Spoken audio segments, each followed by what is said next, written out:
వచ్చినప్పుడు ఒక అబ్బాయి గల్లీలో పొరగాడు బైక్ వేసుకొని వచ్చేసి మిస్బిహేవ్ చేస్తున్నాడు, వెనకాల పడుతున్న కంప్లైంట్. రకరకాల కంప్లైంట్ వస్తున్నాయి షీటింగ్కి డైలీ. మాకు వస్తుంటాయి, డైలీ చెప్తుంటారు మాకు ఏ రకమైన కంప్లైంట్ వస్తున్నాయని చెప్పేసి. రకరకాల కంప్లైంట్ వస్తున్నాయి. కాబట్టి ఇట్లాంటి ఏదైనా ప్రాబ్లమ్స్ ఉన్నప్పుడు ఇమీడియట్లీ ఫస్ట్ ఎవరికి చెప్పాలి? అమ్మ నాన్న చెప్పాలి. ఎవరికి చెప్పాలి? ఓకే, అమ్మ నాన్నకి చెప్పాము, ప్రాబ్లం సాల్వ్ కాలేదు, పట్టించుకోవట్లేరు. వాళ్ళు అవతలోడు దగ్గర ఎవరు ఉండొచ్చు, ఎవడు మామయ్య కొడుకు దగ్గరుడు, వరుస మామయ్యడు. మీ మమ్మీకి చెప్పినా కూడా వాడు అట్లంటోడు కాదు, వాడు మంచోడు, నువ్వు ఏదో వాడి మీద బ్లేమ్ చేస్తున్నావు చెప్పి అట్లా కూడా చెప్పొచ్చు. అట్లా వినినప్పుడు ఏం చేయాలి? 1-2 సార్లు టీచర్స్ కూడా చెప్పాలి. నెక్స్ట్ ఎవరికి చెప్పాలి?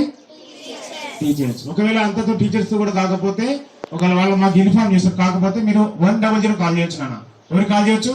100. అంతే కాకపోతే షీటింగ్ నెంబర్ ఒకటి ఇస్తాము, దానికి మీరు వాట్సాప్ లో కంప్లైంట్ చేయొచ్చు. ఇది ఈజీ. ఓకేనా? ఐడియా ఉందా మీకు? 2 years కింద చైత్ర అనే బేబీ, 6 years బేబీ సైదాబాద్ లో రేప్ అండ్ మర్డర్. ఐడియా ఉంది ఎవరికైనా? వాడు జస్ట్ చాక్లెట్లు బిస్కెట్లు ఇచ్చేసి పూర్వీకులు తీసుకెళ్లి పాపని లైంగిక దాడి చంపేసిండు. ఐడియా ఉందా? 6 years బేబీ చైత్ర అని చెప్పి, చిన్న బేబీ. ఎవరైనా కానీ మీకు ఎవరైనా ఏమైనా ఇచ్చినా కూడా తీసుకోవద్దు. ఎవడో అన్నోన్ పర్సన్స్ ఏమైనా ఇచ్చినప్పుడు తీసుకోవద్దు. తీసుకోమా వద్దా? ఏది తీసుకోవద్దు.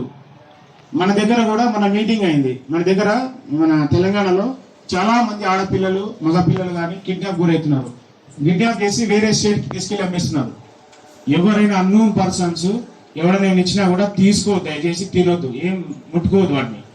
అర్థమైందా? ఇది ఒకటి అన్న. ఫస్ట్ ఆఫ్ ఆల్ ఒకటి, ఈ మధ్య ఏమవుతుందంటే మన చుట్టుపక్కల ఏరియాలో ఈ సైబర్ నేరాలు బాగా అవుతున్నాయి. నూతనకాల ఏరియాలో చాలా సైబర్ నేరాలు అవుతున్నాయి. చిన్న చిన్న విషయాలు ఇప్పుడు ఆల్రెడీ చెప్పారు కదా మన సార్ వాళ్ళు, ఏది అన్నోన్ యాప్స్ డౌన్లోడ్ చేయవద్దు, ఎవరైనా అన్నోన్ నెంబర్ కాల్ చేసి లీవ్ చేయవద్దు అని చెప్పేసి, అన్నోన్ లింక్స్ వస్తే వాటిని క్లిక్ చేయవద్దు అని చెప్పేసి. మన సూర్యాపేట కంటే మన నూతనకాలు ఎక్కువైతున్నాయి సైబర్ నేరాలు. అది ఎందుకో మరి తెలిసేస్తారో తెలియలేదు. చిన్న చిన్నవి, మన ఒకటి బడ్డీ యాప్ అని చెప్పి లోన్ కావాలని చెప్పి లోన్ అప్లై చేస్తాడు. లోన్ అప్లై చేస్తే దానికి ప్రాసెసింగ్ ఫీజు అని చెప్పేసి ప్లస్ జిఎస్టీ అని చెప్పేసి డబ్బులు ఇస్తాడు. వేసిన తర్వాత